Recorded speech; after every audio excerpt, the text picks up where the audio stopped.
to see all these new faces. So, and first of all, let me put here, I thought I could see a little better. Holy cow. No, I'm fine. I'm fine. That's fine. No, I read it. No, I cannot go too much because of that's okay. So, first of all, thank you for having me here tonight. And I mean, there is in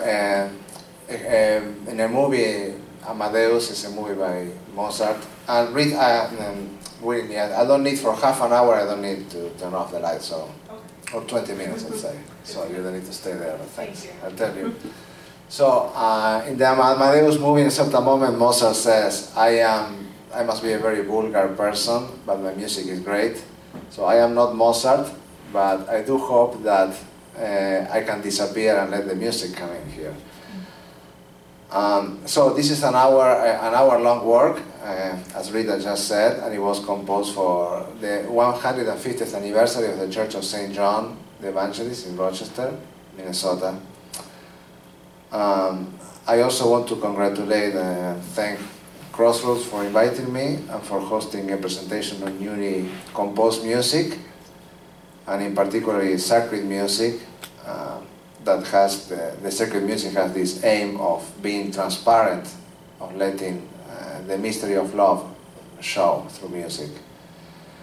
Now I just will do a little journey of thoughts, and then we will just go to the videos. That is more interesting probably, but what we are doing tonight is not simply an entertaining pastime or an intellectual activity, something cultural between quotes, but we are taking a concrete step in the battle against the dominant mentality, what is nihilism. What means the idea that reality is just an appearance, something that I can only bend to my own will until the time in which death will finish all my enterprises. And this is the common mentality. We are in a moment in which people are trying to fulfill their desires at any cost. What we call the carpe diem. And this creates exasperation and loneliness and violence to each other, because we perceive the other as a mean or as a threat to my own fulfillment.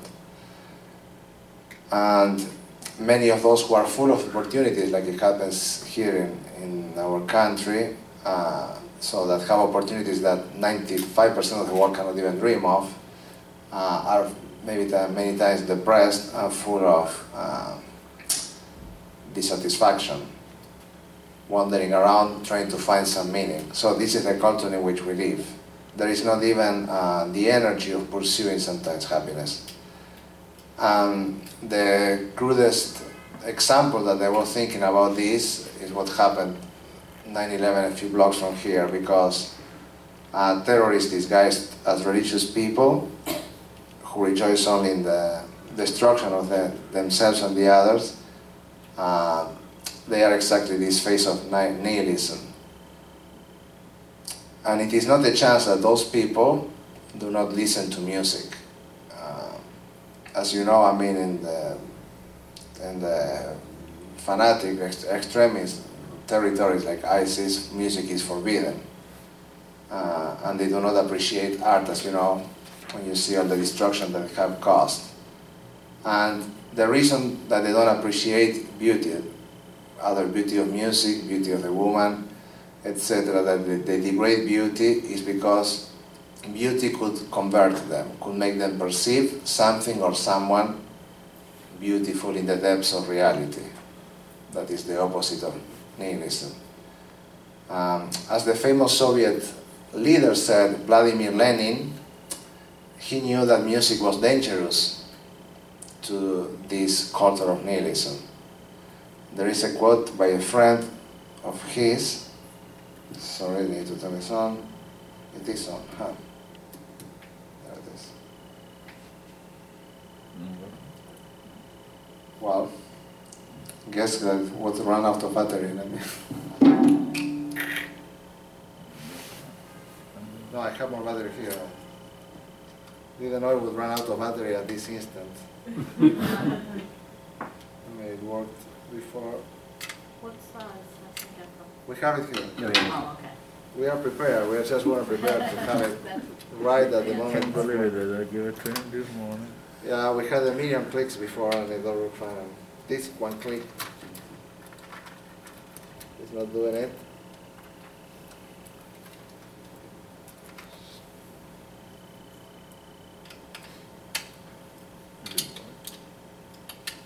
Was it working before? Good. It's not the battery. No, it's the, It's doing something. Huh? It's advancing, but it's not going through the. So the video? Yeah, I can see the new media here. Sorry. It's not translating. Got frozen. So maybe it's this thing. No, I got frozen. So Okay, let me see. okay.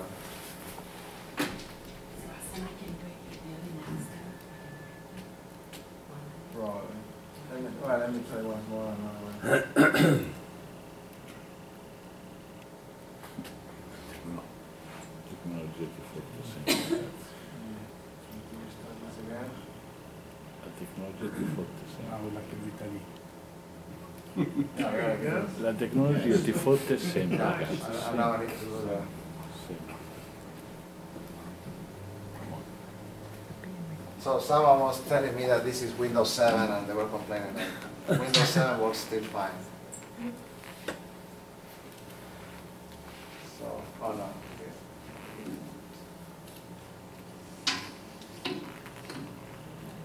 So, and this is a phrase, it says, I know of nothing better than the Appassionata and could listen to it every day. What astonishing, superhuman music. It always makes me proud. Perhaps with a childish naivety, to think that people can work such miracles. But I can't listen to music very often. It affects my nerves. I want to say sweet, silly things and pat the little heads of people who, living in a filthy hell, can create such beauty. These days one can't pat anyone on the head nowadays. They might bite you, your hand off. Hence you have to beat people's little heads. Beat mercilessly. Although ideally we are against doing any violence to people. What a devilishly difficult job. It's an amazing phrase. I mean, my hermeneutic of this paragraph is basically that he cannot give in to music because that would discourage him to perform some violent acts that he needs to perform, that he feels called to perform. And that last phrase about being against any violence is an abstraction. The fact is that he needs to escape music. I think it's very smart. I saw this, I took this from the website of Crossroads. It's a group of friends that share an interest in the relationship between religion and culture, more specifically on the ways in which Christianity, by revealing the ultimate meaning of reality, the opposite of nothingness, reality, gives new impulse to the human desire for knowledge. And music opens us to something that we cannot see but we do perceive. Something real. We cannot see it but we do perceive. We cannot deny that it exists. It tells us that reality is positive after all. Because such a beauty could not exist if the origin of this reality wasn't beautiful. Therefore, going back to my positive initial point, I think that by upholding, by having a night like this today, this evening, we are taking a step, opening a breach in the middle of darkness. So it's not like we are outside of the drum of the world by staying in front of beauty. And I often say that music is like that direct link with God that the devil wasn't able to crush, to cut. I don't know, it's very clear. I mean, in the middle of all, we can have many ugly things, but this is something that was not destroyed. When you are in front of music, if it is beautiful, you are just open to something mysterious, to something that you understand that reality is positive. it's not like a demonstration, but it's almost impossible not to be like that. But anyway, I didn't come here to talk about this, but just to talk about something very tangible that is music. And music is something that you cannot define, like you cannot define love, falling in love. I mean, you can write a book about that, but you cannot understand what it is until you don't actually fall in love, until you don't have the experience. You won't grasp the meaning of it until it doesn't happen. And this is the same with music. It's something that cannot be defined just with a mathematic combination of notes and sounds and durations or whatever, but it's something that needs to happen to you.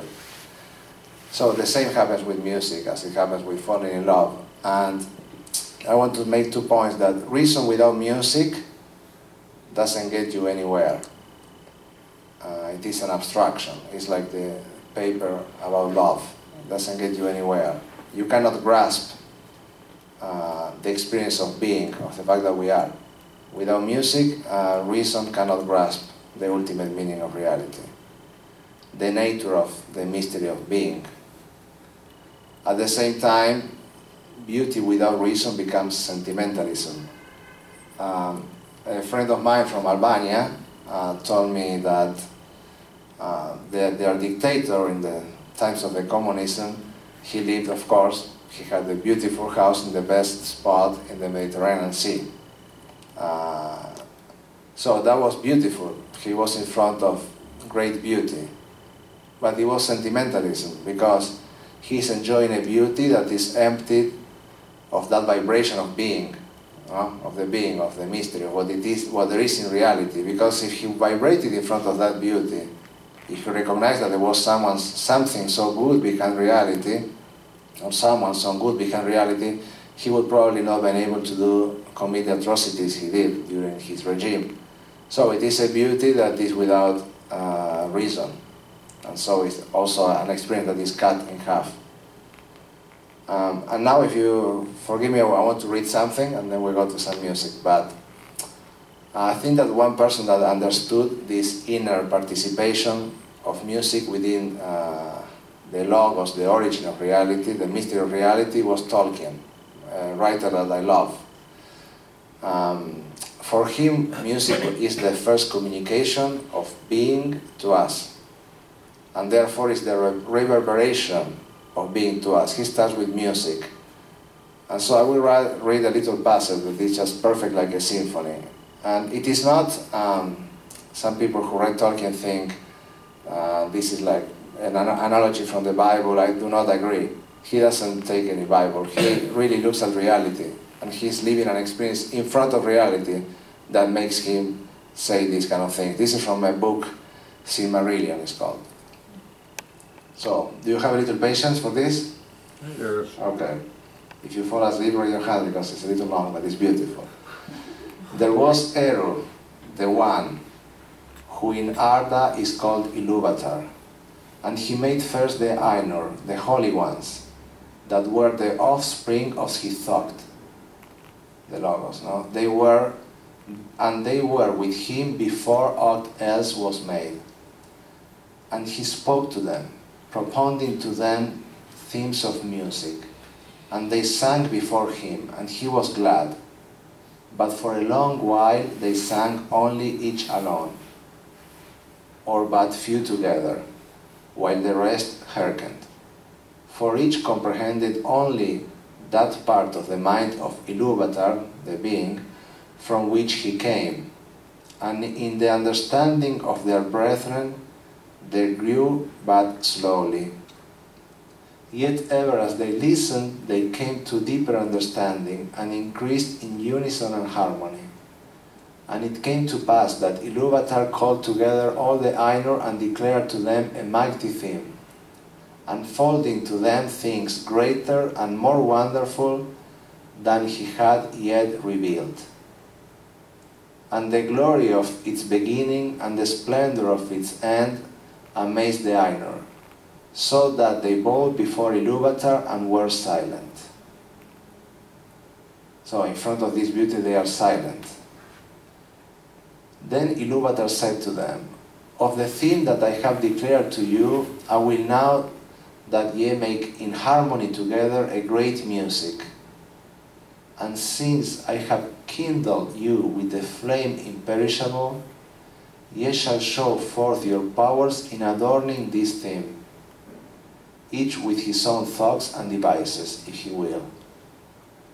But I will sit and hearken and be glad that through you great beauty has been wakened into song.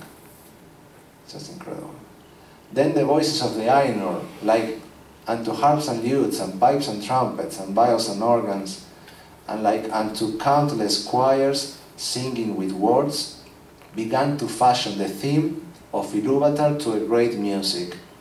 And a sound arose of endless interchanging melodies woven in harmony that passed beyond hearing into the depths and the heights. And the places of the dwelling of Iluvatar were filled to overflowing, and the music and the echo of the music went out into the void, and it was not void. Just the vibration that he has in front of. I mean, he's taking for granted nothing. So there was void and there's no void, and it came through music. Never since have the Ainur made any music like to this, though it has been said that a greater still shall be made before Iluvatar by the choirs of the Ainur and the children of Iluvatar, the men, after the end of days.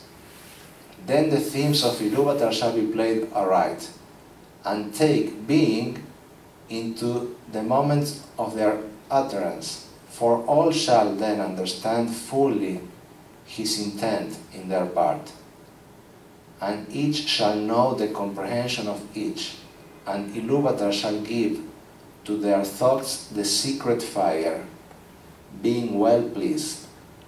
But now Iluvatar sat and hearkened, and for a great while it seemed good to him, for in the music there were no flaws. Then there is someone who, one of the Ainur, that introduces a dissonance, but I don't go there. But when they were come into the void, Iluvatar said to them, behold your music. And he showed to them a vision, giving to them sight where before was only hearing. This is very interesting. So with music you get to know something. So they giving to them sight where before was only hearing. Arid they saw a new world, our world, made visible before them, and it was glowed amid the void, and it was sustained the rain, but was not of it. The music didn't belong to the void. And as they looked and wondered, this world began to unfold its history, and it seemed to them that it lived and grew. And when the Ainur had gazed for a while and were silent, Iluvatar said again, behold your music, this is your minstrelsy, and each of you shall find contained herein, amid the design that I set before you, all those things which it may seem that he himself devised or added. It may seem. And so it was that as this vision of the world was played before them, the Ainur saw that it contained things which they had not thought. This is the perfect definition of a composer, right? When you write music, it contains things that are not yours. It's not yours. You cannot do it twice. Things that you had not thought. And they saw with amazement the coming of the children of Iluvatar, the men, and the habitation that was prepared for them. And they perceived that they themselves, in the labor of their music, had been busy with the preparation of this dwelling, and yet knew not that it had any purpose beyond its own beauty. They didn't know this. No? And the children of Iluvatar were conceived by him alone. And they came with the third theme, and were not in the theme which Iluvatar propounded at the beginning. And none of the Ainur had part in their making. So they are part of this creation. It's amazing. It's just like a symphony, I'm sorry, I like it too much. So they are part of this making, of this creation, but nothing belongs to them of what they did. Okay, well, it gives me shivers when I think about this, and when I think about the word mystery in the way in which Tolkien is talking about. The fact that there is being, and that I have been chosen to be, is something that really gives you shivers. And this has an amazing similarity. What an amazing similarity, I think, between this text, this awareness of being here, and the beginning of the Gospel of John. And, sorry, I didn't want to do that. Oops. So now I will show a little video, Winnie.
So this was the first part of the first piece. I'm cutting it in two because it's a little too long. Someone told me that this was like a cathedral building up. So it starts from one note. Oh, that's the idea of the creation. And then from that note, everything comes to be.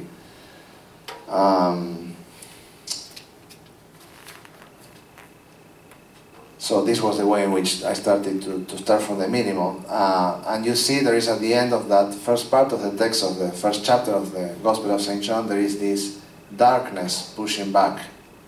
Now it says the darkness didn't comprehend the light. So it was pushing back, but the darkness wasn't able to take over the light. Is this a symphonic piece in the sense that is everything moving together? The darkness has not overcome light. But after a while, this struggle comes in, and this is what the the chapter and the music is trying to show. Then I don't know, there are some things about the music itself. I think you all know more, but most of you know how the piece was composed. I mean, I went to a place. I have some pictures of that if you want to see that. Maybe you don't. Yeah. You do? Okay. Yes, I don't know. So I show you, just to satisfy the curiosity here. So the piece was composed for this church, the 150th anniversary of Dell.com, there it is, of this church, St. John the Evangelist. I think it's a beautiful church. And this was in 2013, so in 2012 I realized that this anniversary was coming up, and I had two options. Or I didn't say anything and then I was asked to do something I didn't want to do, or I anticipated and offered a request. And so I offered this, and it came to be a great idea. They said yes. So they sent me 6 weeks to compose. This is the garden outside. There is some snow and flowers. That's in October. It's very nice. That's my little toy there. That's my little console too. And so the idea was that I needed to go to a place to compose. So they gave me 6 weeks to compose, and then the whole hour-long piece, and then a place. I was okay staying in where I live. I live in a neighborhood in the middle of the woods. That's from a window of my house, so it's pretty beautiful. You don't think you need to go anywhere. That's in winter. That's in summer, with me meditating. And so I didn't know why I needed to go to a different place, but Father Mount, who is my boss, considered that I needed to go somewhere far away from everyone, including himself, what was very smart. So he sent me, not here, not here, nor here, neither here, but here. So in that little hermit in Wisconsin, it's called Hermit Sophia. It was the perfect place to be. It was a one-room thing where I had a little table, a sofa, beautiful sofa, a twin bed, the little table I already said, kitchen and the bathroom in the same room, and that was it. So I didn't have chances to do many things there. And you might wonder what you could see from the window. It wasn't this, nor this, nor this, nor this. It was this. This is the best view I had in sunset. So you might think that it's terrible, like it was like the dark woods of Dante. I think I put the picture here. There it is. So, but it wasn't like that. It was the perfect place to compose. And so if you had any doubt about what a composer wants, the best view for a composer is something like this. Sorry. Because if I go to the Caribbean Sea, I want to enjoy the ocean sea like everyone else. I'm not a weird guy. So, I mean, it's not, you want to be in a place where you can really work. So you don't need those kind of crazy inspiration, romantic idea of inspiration that many people tell you. So, in any case, what I needed to do was a work on this piece, the Gospel of John, and I needed to start from what the text was telling to me, okay? The first part is what we are seeing now. He said that the hypothesis that John, the evangelist, gives is that this being, this mystery, came into the world silently. He was the true light that defeats darkness, that defeats this nihilism that we talked about. And the second part of the first piece that we are going to listen now talks about this. You will see a section that begins with a discrete entrance of light, and then it's the fact that this light came into the world, but the world did not recognize it, and you will hear a dramatic succession of lines building up with an ostinato basis. Ostinato means bases that repeat a line, and then other things happening on top of it. And then there is the great announcement that the Word became flesh. So Winnie, maybe.